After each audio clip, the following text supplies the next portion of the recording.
আসসালামু আলাইকুম, welcome back to my YouTube channel. কেমন আছেন বন্ধুরা? আশা করছি ভালো আছেন। তো আমি আসলাম আজকে আপনাদের মাঝে সৌদি আরবের তথ্য দেওয়ার জন্য। বর্তমান সৌদি আরবের পরিস্থিতি কি এবং সৌদি আরবে আসলে ভালো হবে কি খারাপ হবে সেই বিষয়টা আপনাদের মাঝে শেয়ার করবো এই ভিডিওতে। তো অবশ্যই ভিডিওটা স্কিপ করে দেখবেন না, ভিডিওটা অবশ্যই দেখার চেষ্টা করবেন, কারণ অনেক ভালো একটা ভিডিও এবং অনেক ভালো কিছু ইনফরমেশন পাবেন এই ভিডিওতে। তো মূলত দেখুন, সৌদি আরবে যদি বর্তমান আসেন, সৌদি আরবে আসাটা কি ভালো হবে কি মন্দ হবে সেটা আপনাদেরকে বলবো। তো ভিডিওটা লং টাইম করব না, ছোট্ট করে করার চেষ্টা করব। বর্তমান পরিস্থিতি খুবই ভয়াবহ সৌদি আরব। অনেক টাকা খরচ করে আসতে হয় সৌদি আরবে, নাম্বার ওয়ান। নাম্বার টু, বর্তমান সৌদি আরবে আসার পরে যে আপনারা ফ্রি ভিসায় আসবেন, আসার পরে যে আপনারা বাইরে কাজ করবেন সেটা টাফ হয়ে যায়, অনেক সমস্যা হয়ে যায়।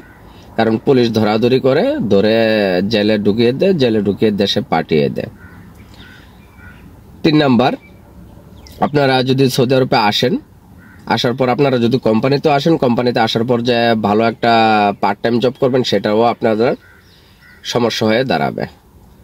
মূলত হচ্ছে বর্তমান সৌদি আরবে না আসাটাই আমি মনে করি যে বেটার। কারণ সৌদি আরবে আছে কি, শুধু একমাত্র মক্কা মদিনা, মানে আল্লাহর ঘর ছাড়া বর্তমান সৌদি আরবে কিছুই নাই।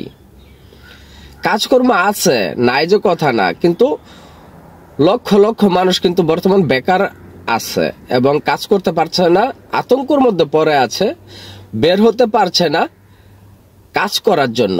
কারণ সৌদি আরবে বর্তমান পুলিশ, জাওয়াজাত, মক্তব আমেল যেটার বলা হয় লেবার কোড, বলদিয়া, তারপর মোবাইস মানে হচ্ছে সিআইডি, তারপর মুখাদ্দারাত, তারপরে মহাক্কামা বলতে হচ্ছে কোর্ট।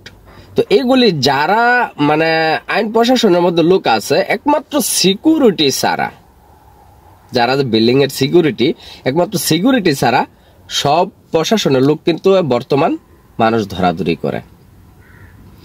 আপনার আগে কিন্তু আপনার মানে আইন সবার জন্য সমান ছিল। এখন বর্তমান আইন আমার কাছে এরকম একটা ধারণা লাগে, সৌদির জন্য এক আইন হয়ে গেছে, আজনবীদের জন্য এক আইন হয়ে গেছে। তো বর্তমান আসলে মানে সৌদি আরবের যে পরিস্থিতিটা খুবই ভয়াবহ হয়ে গেছে। অনেক আতঙ্কের মধ্যে আমাদের বাংলাদেশিরা পড়ে আছে যে কাজ করতে পারতেছে না। কাজ করতে গেলেই আপনার আতঙ্কের মধ্যে থাকতে হয়, কোন সময় পিছিয়ে দিয়ে সেরা আপনার পুলিশ ধরে ফেলে, বা সামনে দেয় সেরা অ্যাটাক করে, মানে অতএব গাড়ি খাড়া করে আপনাকে ধরে নিয়ে যাবে, সেই একটা আতঙ্কের মধ্যে থাকা লাগে।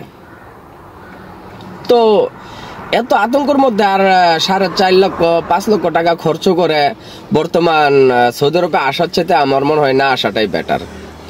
ঠিক আছে? তা আমার একজন আপনজন, আমার ভগ্নিপতি অথবা আমার বোন জামাই গেছে 3 দিন আগে উমরাতে আসছিল, 6 বছর 7 বছর পরে। তো ওনার খরুপ ছিল, তো উনি ওনার ফ্যামিলি নিয়ে আসছে, আমার বোনকে নিয়ে আসছে, ওনার ছোট ভাইয়ের বোন নিয়ে আসছে, ফ্যামিলি নিয়ে আসছে। 7 বছর পর উমরাতে আসছে, জেদ্দা এয়ারপোর্টে ঢুকছে। ঢোকার পর জেদ্দা এয়ারপোর্ট থেকে আমার বোন জামাইকে কিন্তু রিটার্ন ব্যাক করে দিছে। তো এখন আপনারা দেখুন, এখন আপনারা আসবেন কি আসবেন না? কারণ সৌদি আরবে কিন্তু বর্তমান কোনো কিছু একটা হইলে কিন্তু আপনাদের অনেক সমস্যা, অনেক টাফ ব্যাপার হয়ে যায়। তো সৌদি আরবে আসাটা যে বর্তমান খুবই ইজিলি, কারণ ধরে ধরে মানুষ পাঠিয়ে দিচ্ছে, কিন্তু সৌদি আরবের সরকার কিন্তু আপনার ভিসা খোলা রাখছে। কারণ ওদের একটা বিজনেস চলতেছে। তো বিজনেসের জন্য আপনার সৌদি আরবের ভিসা খোলা আছে। সৌদি আরবে কিন্তু মানুষ অ্যাভেলেবেল হাজার হাজার মানুষ ঢুকতেছে। আর বর্তমান দেখুন পরিস্থিতি, বাংলাদেশের সিন্ডিকেট যে বিমান এয়ারলাইন্সের যে টিকিট বর্তমান কিন্তু 90,000 1 লাখ, তাও আবার পাওয়া যাচ্ছে না আপনার টিকিট। তো যারাই আসতেছেন 4.5 লাখ 5 লাখ 6 লাখ 5.5 লাখ 4 লাখ 70 80 4 লাখ 3 লাখ 3.5 লাখ এরকম যারাই যেরকম পয়সা দিয়ে আসতেছেন, আমার মনে হয় যে পুরোটাই বেকার। কারণ আপনারা আর কিছু টাকা দিয়ে, যারা ক্যাশ টাকা আসবেন, আমি মনে করবো যে সৌদি আরবে কমসে কম সৌদি আরবে ঢুকবেন না, ইউরোপে যাওয়ার চেষ্টা করবেন, রোমানিয়া যান, সার্বিয়া যান, সবচেয়ে বেটার হবে। কিন্তু সৌদি আরবের পরিস্থিতি সিরিয়াসলি খারাপ। আপনারা যদি ক্যাশ টাকা দিয়ে যেতে চান বা আপনারা যদি 5 লাখ 5.5 লাখ 6 লাখ টাকা খরচ হয়, তাহলে তার চেয়ে বরং আপনারা রোমানিয়া সার্বিয়া যান, ইউরোপে যান, সবচেয়ে বেটার। আপনার বেতনই হবে $450 কিংবা $500, $450-500 ম্যাক্সিমাম 60 থেকে 70 হাজার টাকা আপনাদের আসবে। কিন্তু সৌদি আরবে অতএব গালফ ইয়ারে না আসাটাই সবচেয়ে বেটার।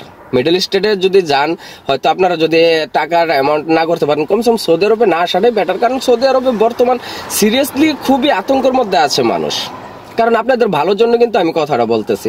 যদি আপনারা ভালো ভাবেন, এটা বাকিটা আপনাদের ইচ্ছা। কারণ আপনাদের আপনজন, আত্মীয় স্বজন, বন্ধু বান্ধব অনেকেই আছে, কিন্তু তারা কিন্তু বেচার জন্য, তারা 2 টাকা 1,50,000 টাকা লাভ করার জন্য কিন্তু তারা আপনাদেরকে বলবে যে হ্যাঁ ভালো আছে বা এই ইত্যাদি, তুমি তোমার কাজ করবা, সমস্যা কি পুলিশের এই সেই। তারা কিন্তু আসলে মূলত আপনার ব্যবসা করার জন্য আপনাকে বলবে। কিন্তু অরিজিনাল সহি কথাটা যদি আপনার আপনজন লোক থাকে, ভালো ঘনিষ্ঠ মানুষ থাকে, তাহলে আপনাকে বলবে যে সৌদি আরবের পরিস্থিতিটা কি। ঠিক আছে, আমি নিজেও যদি ভিসা বিক্রি করি, আমি যদি দালালি করি, তাহলে আমি নিজেও কিন্তু বলবো মানুষরা যে সৌদি আরবে কোনো সমস্যা নেই, আমি তোমার ইকামা বানাই দেবো, একটা কাজে লাগাই দেবো, পরবর্তীতে তোমারটা তুমি দেখবা। কিন্তু আমি আইনা সেটা হয়তো যে কোনো একটা কাজে লাগাই দিলাম, আপনি 1 মাস 2 মাস, হয়তো এমনও হইতে পারে আপনি ধরাও খেতে পারেন, কোনো গ্যারান্টি নেই। তো অতএব আপনারা বুঝে শুনে পা বাড়াবেন। আমি মনে করবো যে সৌদি আরবে না আসাটাই বেটার। কারণ বর্তমান রাস্তা দিয়ে হাঁটলেও আপনার পুলিশে ধরে, তারপর আপনারা বাজার খাট করতে যাবেন, তাও পুলিশে ধরবে। বর্তমানে আপনার রাস্তা দিয়ে চলাফেরা করবেন, তাও পুলিশে ধরবে।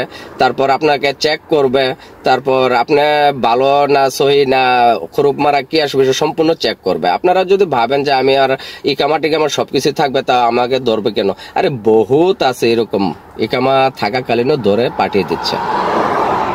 আপনি যেখানেই যান, বর্তমান সিগারেট খেতে পারবেন না, তারপরে আপনার রাস্তা দিয়ে গ্রুপ ভাবে হয়তো 2-4 জন মিলে হাঁটতে পারবেন না, এরকম বহুত ঝামেলা চলতেছে সৌদি আরব।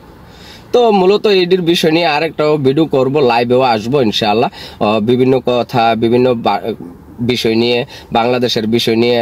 তো দেখি ইনশাআল্লাহ চেষ্টা করবো আপনাদের মাঝে কিছু কথা বলার জন্য। তো ভিডিওটা লম্বা হয়ে যাচ্ছে, ভিডিওটা আর বেশি কথা বলবো না, নেক্সট টাইমে অবশ্যই আরেকটা ভিডিও নিয়ে আসবো। তো ভালো থাকবেন, ধন্যবাদ, আল্লাহ হাফেজ।